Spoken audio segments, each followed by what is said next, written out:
Welcome to a new edition of the Neon Jazz interview series with bandleader Graydon Peterson of the jazz outfit known as Thoughtcast. He opened up on behalf of the band about their new and debut 2022 CD, Nimbus in Motion. This album conjures the power and beauty of the skies as clouds evolve into storms.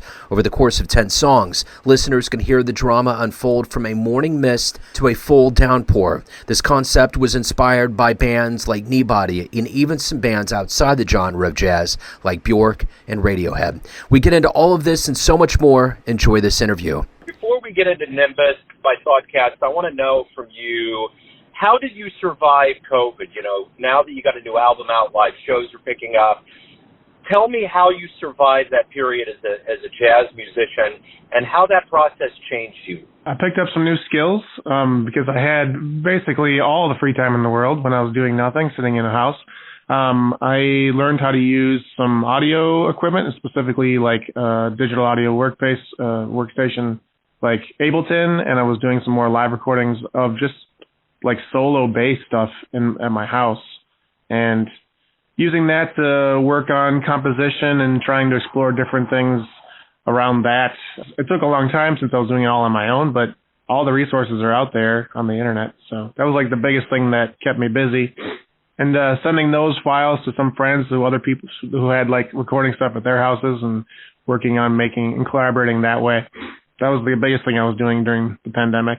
You know, now that we're emerging out of it, you got a new album, you know, live shows are coming back. How relieving is it to have new material out right now? Really good. Yeah. Some of these, the compositions on this album were kind of written during that time period. But now that we got out of our houses, we were able to start practicing and like fleshing them out, and it feels really good to have some new music coming out and like being able to share it with everybody. Talk to me about the band.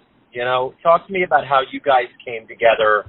You know, Nimbus, it's the gathering before the storm. How did this whole project come together? Well, the band kind of originated, you know, with typical jazz situation, like you just hire some people, like, here, can you come read some of my charts, and then like maybe you'll get a gig out of it. But at some point, I realized with these compositions, like I wanted it to develop into some like a more cohesive sound, and I asked some guys, I'm like, would you be able to commit to like really rehearsing and learning some music and like eventually turning this into an album? So that's when these people involved, Jake and Joe and Ben, they were all on board, and they all wanted to really dive into this music and try to make something out of it, make a cohesive sound. So once we started doing that, I think the album and the concept really started to take off. So the official release date is November 18th. Once the listener gets a chance to either buy or download it, what are you hoping they get from this experience? Ultimately, I would love to tour. I haven't toured for a really long time, and I would love to share, like, just go around wherever we can go to try to like play this music out and share it with as many people as possible. Let's up the ante a little bit. Let's say you come to Kansas City on that tour and you have a live show, and you have to come up with a way of convincing people to, you know, fill the seat, watch the show.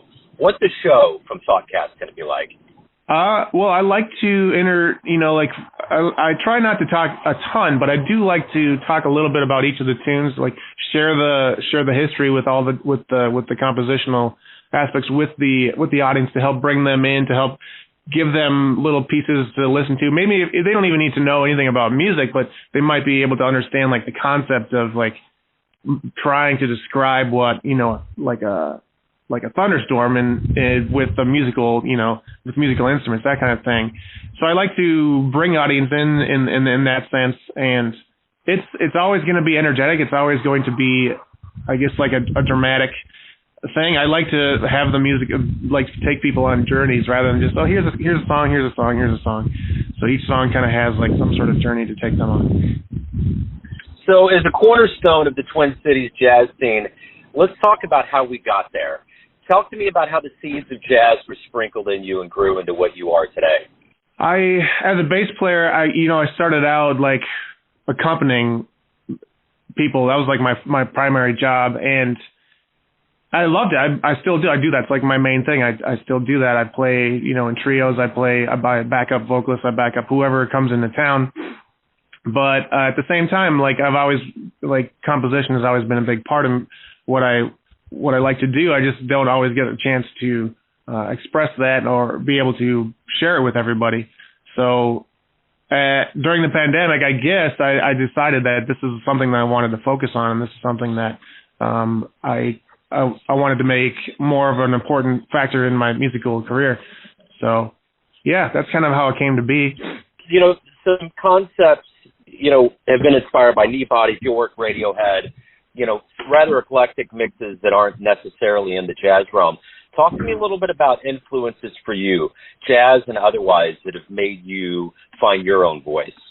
Music, specifically those influences. Like when I was younger, I didn't start with jazz. I didn't actually start playing jazz until late my last year in high school. And strictly because my band director at the time needed a bass player, and he saw me messing around with the upright bass in the practice rooms. But when I first listened to music, I was into more like the grunge scene and like Foo Fighters and Alice in Chains, and then eventually, once I got into jazz, it started to open more windows as to different other people were sharing different music with me. And when I got to college, that's when I started to listen like to Bjork and Radiohead and all that stuff. And it was after I decided that this was like music was going to be like something I wanted to pursue, which is in college. I'm like, that's when all these doors started to open, and that's where the influences started to come in. So you spent some time with some heavy people in jazz, like Alfeo Marsalis, Gary Bartz, Ben Wendell. What have you learned from those like veteran esteemed musicians that you in turn teach younger players that you get around or teach bandmates? I guess everyone that I've played with like has something that I can learn from. With like Ben Wendell and stuff, like his just treating music as like a study. Like it's not only something that you do with your friends or it's something that you do as like a job, but it's also something that you can study and get better at by like, okay, today we're working on this pattern, or what, you know, when it comes to practicing and that kind of stuff. And with some of the other players, like it's, you know, like being inclusive, like including like as many people as you can in any sort of musical situation. That's what I love. That's the one thing I love about jazz. I'm always meeting new people, and I'm always like getting different aspects of like what music should be like or what music is. What is it that you like the best about being a professional musician? There's a lot of things that go into this process, from playing to performing, but ultimately as a whole, what do you like the best about it?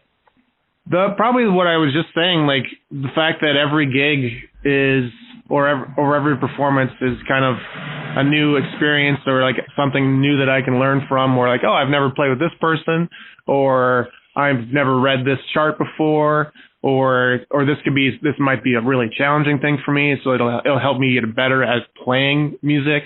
So everything just being fresh and new most of the time on all these gigs, especially with jazz, because even if you're playing a standard, you're always going to go off of what else the other players are doing. Like, oh, the drums they're going crazy on the bridge. All right, I guess we're going to go there now. So that's keeping everything fresh is like one of the things that really makes music enjoyable for me. Let's say a time machine pulls up in front of your house, a jazz DeLorean when we get off the phone, and you can go anywhere in history and see somebody live. Where are you going? Who are you going to see? Wow, that's a good question. There'd be so many. I love all different aspects of jazz. Like I really love old school bebop. Like, and just to go and see that would be absolutely incredible. To see like Charlie Parker live would be insane. But at the same time, I would love to see Coltrane, you know, like in the prime of his quartet. That would also be something that I would, like a more meditative experience. I would really, really get into that. Yeah, that's a hard question, but so many different aspects. Miles, I would love to see late Miles too. Man, yeah. Everyone out there has a perception of who they think you are. Your family, your friends, your fans, but ultimately you live your life. What's your perception of you? Who do you think you are? I'd like to think of myself as like a well-rounded musician, but also a leader in a sense that, I mean, I lead this band, but I also lead different aspects of the musical community in Minneapolis in some ways. I guess that's what I would like to think of myself as. And also a leader as like an educator for like younger musicians to get together.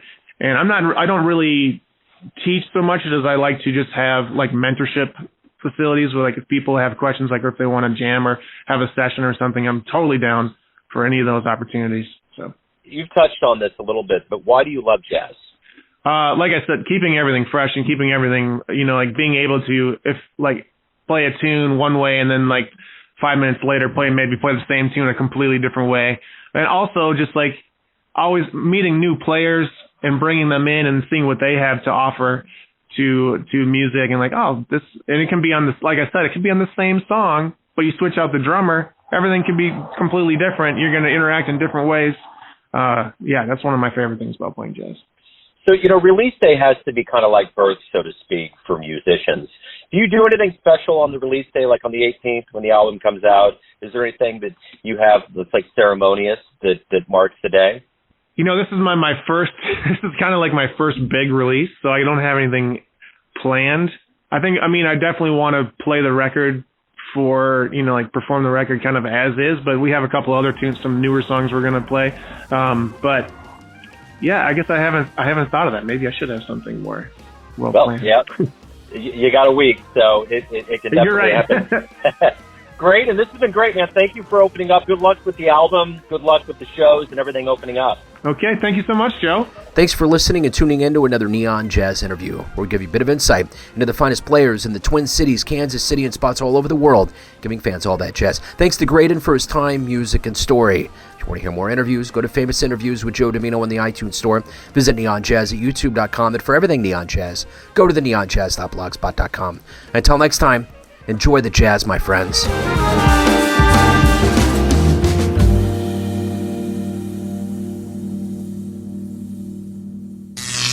Neon Jazz.